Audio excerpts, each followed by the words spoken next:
بسم اللہ الرحمن الرحیم۔ شروع کرتی ہوں اللہ کے نام سے جو بڑا مہربان اور نہایت رحم کرنے والا ہے۔ غریبوں کا حج۔ محمد صلی اللہ علیہ وآلہ وسلم نے فرمایا، میری امت کے غریبوں کا حج جمعے کی نماز ہے۔ پریشان ہو، لا الہ الا انت سبحانک انی کنت من الظالمین۔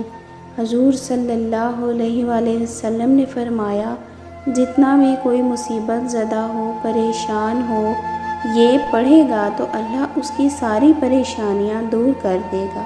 آمین۔ حضرت علی رضی اللہ تعالیٰ عنہ سے کسی نے پوچھا، کیسے پتہ چلے گا کہ کون کتنا قیمتی ہے؟ حضرت علی رضی اللہ تعالیٰ عنہ نے فرمایا، جس انسان میں جتنا زیادہ احساس ہو وہ اتنا ہی زیادہ قیمتی ہے۔ حضرت خواجہ غریب نواز رحمۃ اللہ فرماتے ہیں، تو نے آدم میں اپنی خاص روح پھونکی تو اسے عزت اور شرف ملا، ورنہ یہ فرشتے کہاں اس کو سجدہ کرنے والے تھے۔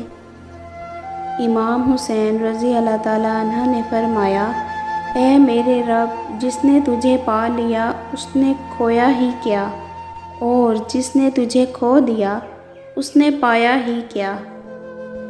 حرص سے رزق میں تو اضافہ نہیں ہوتا، البتہ اس سے قدر و منزلت ضرور گر جاتی ہے۔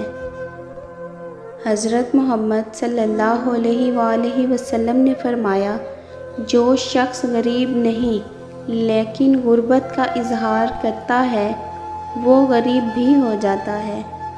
عورت کو دینے والے تحفے میں سب سے نایاب تحفہ عزت ہے، جو بہت کم مرد ہی دے پاتے ہیں۔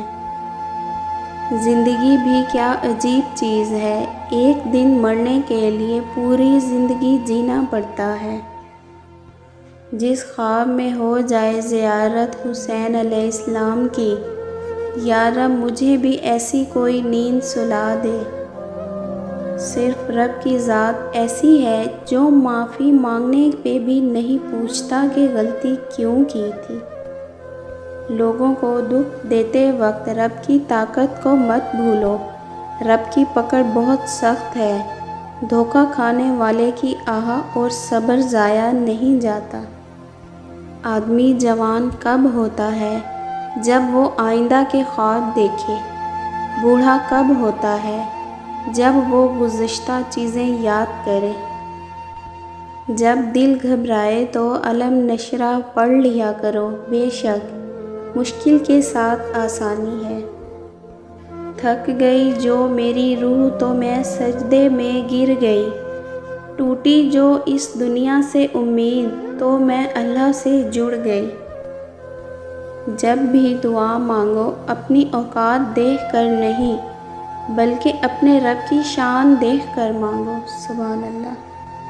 حضرت ابو بکر صدیق رضی اللہ تعالیٰ عنہ، زندگی سادی اور مختصر ہونی چاہیے، ورنہ قیامت کے دن حساب میں بڑی پریشانی ہوگی۔